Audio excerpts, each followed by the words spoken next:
The herdsmen came, they burned houses, they killed people, everyone ran. Since the attack, I haven't seen any of my family members or heard from any of them. That was 8 years ago. Peace, like many other girls her age, did not know what would become of her. Recently orphaned and with no other family or friends in sight, her options for a bright future were rather dim, until a woman who had known them brought her to the city. I knew about Peace through my cousin, that is a nurse. But I heard of Tabitha Kumi, how they take care of, orphans. So I spoke to the director and she agreed and she came over. I just knew that except she had help, she would live a very miserable life. We hear of cases where they give them out because she doesn't have anybody to speak for her. So I believe by now she should have been married and go into the farm and not, that's just all. Go to the farm, come back, take care of the husband. Either by a stroke of luck or divine providence, Mrs. Tayo Erinle ran a non-governmental organization called Tabitha Kumi Foundation. Part of their mission was to support women and girls and give them a decent life and a promising future. Peace had come to the right place. We had to get some people who were from her area to help us, interpret, just for a short while. It would have been an almost impossible task for the teachers. One, considering her age, and the other children that were in the class with her, and then without any knowledge of English. So, we taught her a bit at home before she now started school. When I first started school, everything was just different. Even the school was different, so I didn't like it. I wasn't happy. I wanted to be a doctor, and I knew that I can only achieve that if I perform well, if I do well in my exams. So that kept me working harder and harder each time. I was doing well in my exam. Everyone was happy, so I wanted to keep on doing more, to keep on making them happy. So I started doing well. I was really happy. They kept promoting her, double promotions.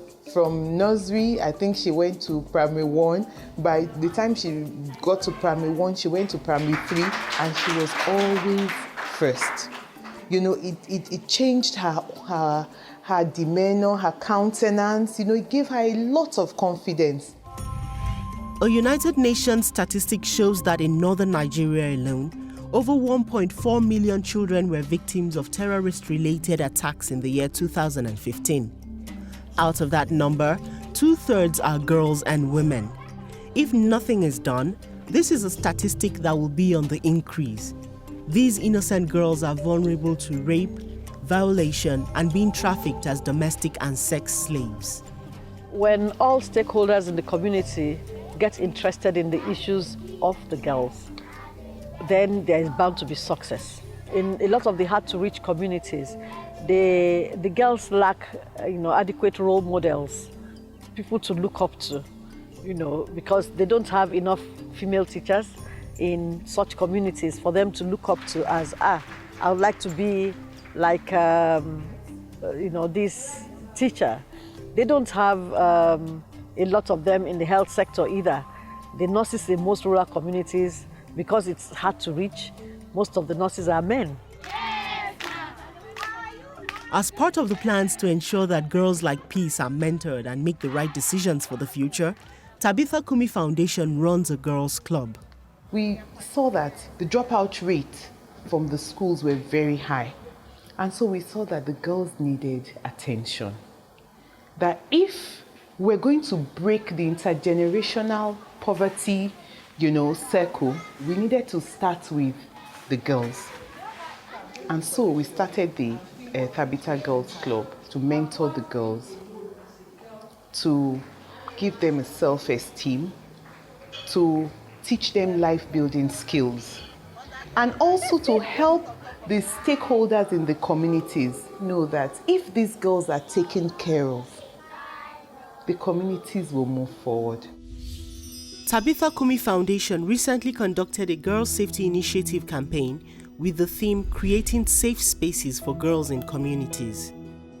With the insurgency that is facing the nation at the moment, we found out that when strange people come into the communities, the first people they come in contact with are the girls. And so we realized that we needed to get as many girls as we could to let them know this, so that when they see strangers within the communities, they will not interact with them, so that they are not brainwashed and used, as suicide bombers. And to help the stakeholders, community stakeholders, understand the importance of allowing these girls, to have safe spaces. They were taught life building skills. They were taught about their health. They were taught, how to, make various items that they can make money out of. It was a great experience, because for most of them, they hadn't come out to the cities before. The girls within the city were surprised that, so these girls in these communities are this intelligent, because the girls are intelligent. All they lack is the opportunity. If they have the same opportunity that the girls in the cities have, they'll do very well. This Girls Safety Initiative campaign was made possible with the support of Australian Aid, which has identified with Tabitha Kumi Foundation to ensure that our girls have a future.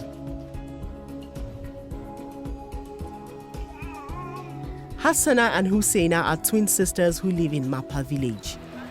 It is only a few kilometers from the capital city of Nigeria, but they could only dream of a life beyond their rustic village. This was until they joined the Girls Club and discovered that they could dream of more. When I was younger, I loved to be a banker then. Actually, I wanted to become a doctor to save lives, but seeing that it is not easy and I can't cope with it, so I withdraw. I have this best friend of mine. She's very brilliant. She said she wants to be a lawyer. So she got pregnant on the way then. That is where her school stopped. I learned to be confident. I learned how to say no to sex at my age. Because sometimes when I see my mates, what they do, sometimes I have these feelings that, look at what my mate is doing, me too, I'm not doing it. But when I flash back to what I was taught, I'll leave that. And again, I learned handwork, like how to make bead, cake. The other time they taught us to make fabric bagels, how to make liquid soap, azar, shampoos. Tabitha taught us how a girl should be protected and how she should obtain help. Tabitha teach us 3 things in life. You paid for what you don't know. You paid for what you have forgotten. You paid for what you did not do early in time. If someone said, go and marry now, school, don't go to school, I'll tell them that, look, me, I'm interested in going to school. I want to thank Mrs. Tabitha, girls that they have been here. Most of them, they didn't go junior secondary school or secondary school because there is no money to pay their school fees. But when Tabitha entered this village, she teach them some works, and now most of the girls, they are feeling fine now because they learn many things. Some of them, they are paying their school fees now. I appreciate Tabitha Kumi Foundation because she came here, changed the outlook of all the girls in my village, showing them they can be like the girls in town. Now they are confident and can face many challenges. I am proud of them. We can't forget Tabitha Kumi. Even children yet unborn will enjoy this blessing. I think that the general public should know that the responsibility of bringing up our girls properly is that of everyone. We should be able to talk to girls. We should have time for them. If you don't, they will get information from other people, and those information will shape their lives. And sometimes you may not like what you are seeing. I attended an all-girls school, and we had women, who were old girls of the school, who, mentored us, who we looked up to. I also had a mentor who did a lot of social work. I always admired her, and always, sometimes I went with her, I saw people that she brought up herself. Those things made me to aspire, and to look up to them and hope that, okay, one day I want to be like them. And so this is what we're trying to do in the lives of these girls. They may not become lawyers, but definitely, they'll get somewhere beyond where they are, at the moment.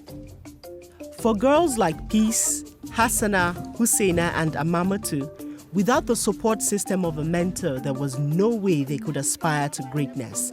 And they've gone to show that our girls are our future. I want to say a very big thank you to Tabitha and all the people that has helped me one way or the other.